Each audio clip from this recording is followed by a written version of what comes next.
بالگرد طوفان بالگردی تهاجمی ساخت نیروهای مسلح جمهوری اسلامی ایران است. اولین مهندسی از بالگرد کبرا با نام پنها 2091 در سال 1377 معرفی شد.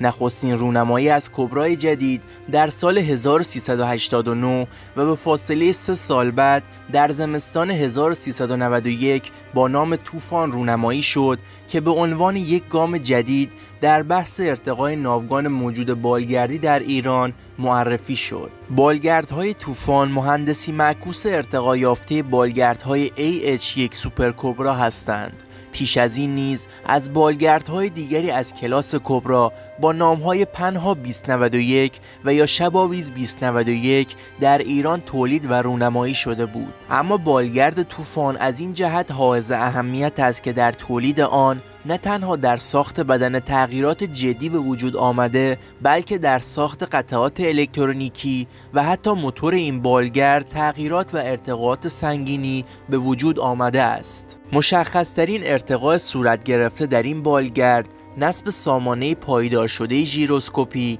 در بخش دماغه جلویی این بالگرد است، اما هنوز معلوم نیست که آیا طوفان قرار است جایگزین برنامه پنها 2091 یا شباویز 2091 باشد یا ادامه همین برنامه است. سردار احمد وحیدی در مراسم بهره برداری و تحویل دهی 2 فروند از بالگرد طوفان رزمی طی سخنانی اظهار داشت بالگرد طوفان که با همت و تلاش متخصصان سازمان صنایع هوایی و وزارت دفاع طراحی و تولید شده، نسل جدیدی از بالگردهای رزمی است که از فناوری‌های پیشرفته و روزآمد برخوردار است. در بالگرد طوفان مجموعی ارزشمند از فناوری‌های صنایع وابسته به وزارت دفاع در حوزه‌های الکترونیک، اپتیک، لیزر و سلاح به کار گرفته شده که از آن جمله میتوان به قدرت تهاجمی آن به واسطه قابلیت هدفگیری بسیار دقیق اشاره کرد. ایران حدود 4 دهه است که بالگردهای کبرا را در اختیار دارد.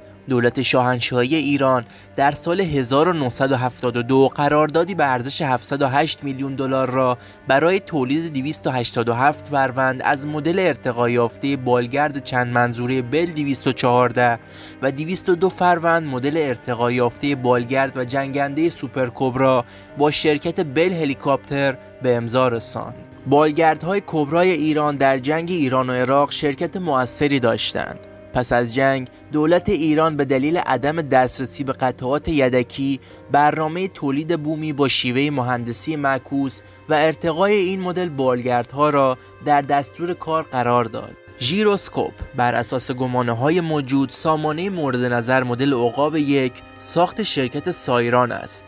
این سامانه در 2 محور به صورت ژیروسکوپی پایدار شده و پایداری تصویری بهتر از نیم میلی رادیان دارد و برای بالگرد در مأموریت نظارت بر مرز و میدان نبرد، شناسایی و جستجو و نجات به کار می آید. این سامانه یک دوربین پرقدرت با لنزی با قابلیت زوم نزدیک به 30 برابر را با یک دوربین جلونگر فروسرخ و یک مسافتیاب لیزری به کار می گیرد تا سامانه‌ای با کارکرد دوگانه به صورت روزانه و شبانه به وجود آید. ویژگی‌های اصلی این سامانه نظارت روزانه و شبانه با کارایی بالا، حرکت 360 درجه در افق، جرم کم 15 تا 40 کیلوگرم، ارتباط داده‌ای با سامانه کنترل آتش، توانایی بهترسازی تصویر، قابلیت تطبیق دادن تصویر و توانایی ردیابی اهداف است. البته توان چرخش 360 درجه در پهپادها به دلیل زاویه بازتر زیر بدنه آنها قابلیت بهره‌گیری است که در بالگرد طوفان به دلیل موقعیت نصب در دماغه نهایتاً به حدود 220 تا 240 درجه محدود شده است. دوربین جلونگر فروسرخ از دیگر قابلیت‌های افزوده شده در رده طوفان 2 دوربین جلونگر فروسرخ است که امکان پرواز رزمی در شب و آب و هوای نامطلوب را به خلبان می‌دهد. در واقع به کمک این سامانه امکان ردیابی اهداف در تمام شرایط جوی مقدور می‌شود. امکانی که اگر کبراهای کشورمان در جنگ تحمیلی به آن مجهز بودند، فعالیت‌های تانک‌های دشمن بسیار محدود می‌شد. همچنین آنتن‌های جدیدی در زیر بدنه بالگردهای رونمایی شده دیده می شود که احتمالاً مربوط به سامانه‌های مخابراتی نوین تشخیص دوست از دشمن، ارتباط امن و شاید مقابله با اهداف الکترونیکی است. سامانه سیستم هاد.